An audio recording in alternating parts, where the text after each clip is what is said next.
I've got a question for you as the audience. Do you still believe in the ANC? Recently, the president of the ANC, President Cyril and State President Cyril Ramaphosa, went to Northwest, as usual, to express outrage at the level of service delivery, as if he has not been around for the past 30 years. And just to roll back the tapes and look back at history, for the better part of the past 30 years that the ANC has been in power, the ANC has been plunging this country from one scandal after scandal. Meanwhile, service delivery has been getting worse. Things have not been getting worse. And the ANC's response, it has been to change leaders from Jacob Zuma to Cyril Ramaphosa, with the promise, the promises of renewal, generating Ramaphoria all over throughout the corners of South Africa, and they've also been asking for another chance, whilst at the same time coming up with some make-believe plan, some turnaround plan to say, we are almost there, we are going to change. Fast forward to recent events, we have seen CR17 meeting with councillors. It is the same playbook. Put on an act, put on a show, and make some empty threats, and promise to do what they have been failing to do for the past 30 years. And they are promising to do what they failed to do for the past 30 years in less than 12 months in this period in the run-up to the 2026 local government elections. Let that sink in. Just think about that. Do you believe the ANC can change? And I want to put my case on you. I want to tell you why the ANC is very unlikely to. It's unlikely, actually. I can put my head on the block. They have been flattering us to. They are flattering us to deceive, as they've done in the past. I think South Africans who have got very short memories.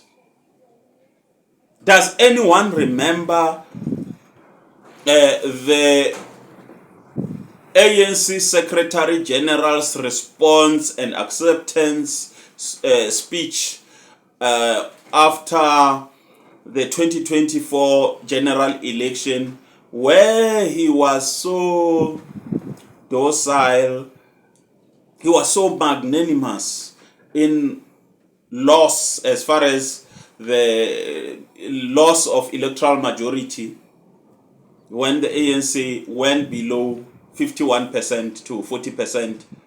I mean, I found myself doing one thing that I've never done in a long time. Just congratulating the ANC and saying, yeah, at least the ANC, unlike many liberation movements, they do accept election results. Not that we're going to allow them not to accept. It's not going to happen. But it didn't take long. The ink of election results had hardly dried up when the typical arrogance came back. Shortly thereafter, CR17 was back at it.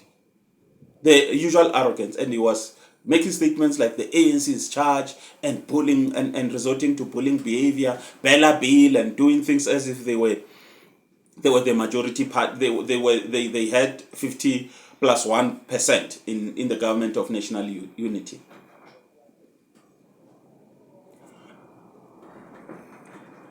Now the latest promise, the new make-believe scheme, is promising us that they are going to crack the whip on errant councillors that are failing to deliver. They are promising to remove them. And in their desperation, President Cyril Ramaphosa even invoked the excellent, what he termed excellent service delivery track record of the DA. All this in a quest to make South Africans believe that this time they mean business. But let me tell you, all the ANC is doing is gaslighting the nation. Same playbook. Nothing new. The president knows himself that plans are not the problem, but the dead wood that are occupying strategic positions in the public service, in municipalities and everywhere.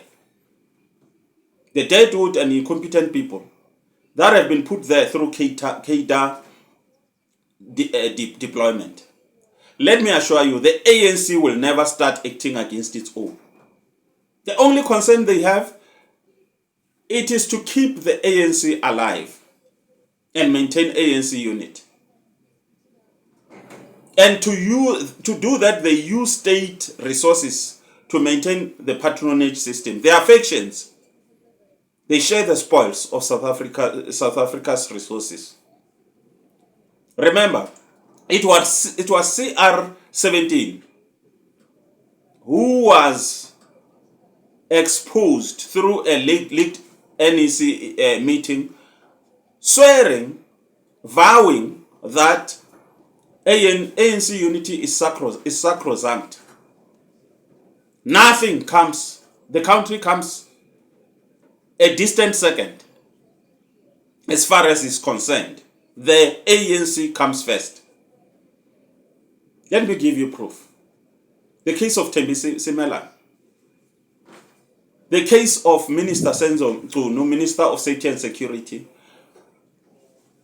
So allergic is President Ramaphosa to removing incompetent and corrupt ANC ministers, to the extent that he hired, we have got today 2 fully paid ministers of safety and security.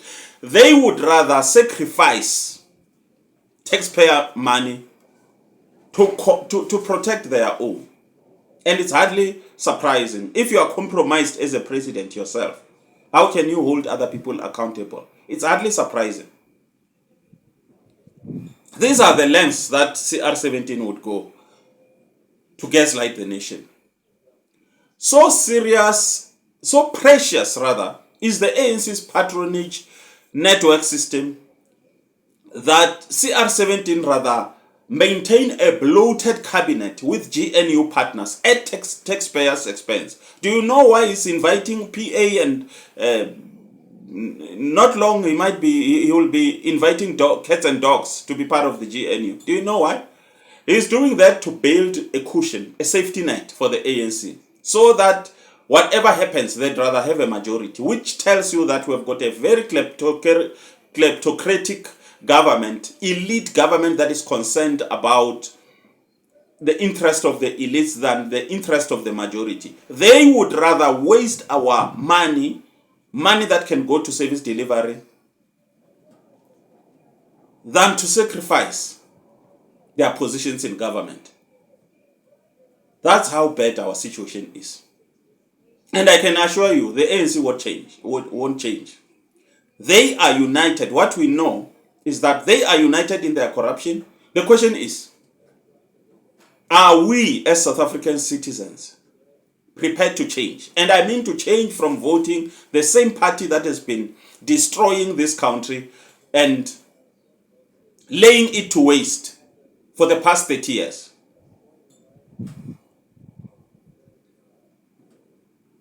Here is the thing, South Africa. You fool me once, shame on you.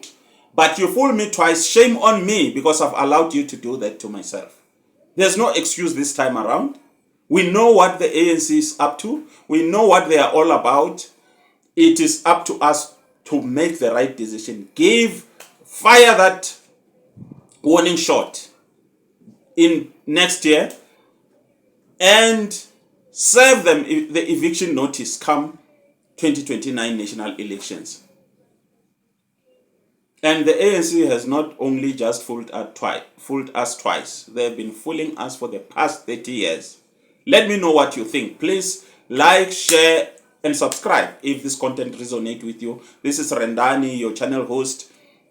I am the voice in the wilderness. Thank you.